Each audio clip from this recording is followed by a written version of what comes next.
कसं आहे की अजितदादांचा स्वभाव असा आहे की ते शेजारच्याला शांत बसूच देत नाहीत. मी त्यांचं वागणं गेले अनेक वर्ष बघत आलेले, खास करून आमची आघाडी झाल्यानंतर तर बघतच आलो आहे. ते कायम काँग्रेसला डिस्टर्ब करायचे, काँग्रेसच्या मंत्र्यांची कुरघोडी करायची, काँग्रेसच्या मंत्र्यांची फाईल मागवायची, ती दाबूनच ठेवायची. वित्ताचा वापर करताना मला सुनील केदारचं माहिती नव्हतं, आम्ही दोघं तर दोस्तच आहोत. त्याची फाईल कशी दाबून ठेवली, त्याच्या विभागात कसा काँग्रेसच्या प्रत्येक मंत्र्याच्या विभागात ते इंटरफिअर करायचे आणि त्यामुळे त्या आघाडीत नेहमी धुसफूस असेल. त्यांचा स्वभाव तिथे गेल्यावर बदलेल शक्य नव्हतं.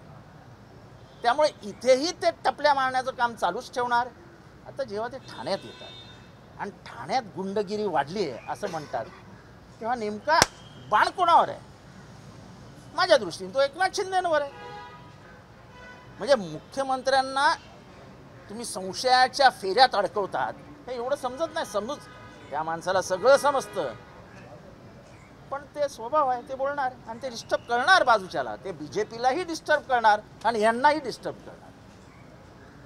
त्याच्यामुळे काय त्याच्यात नवीन नाही आहे. मला काही ते असं काय नवीन वाटत नाही. त्यांचा मूळ स्वभाव आहे की लोकांना शांत बसू द्यायचं नाही,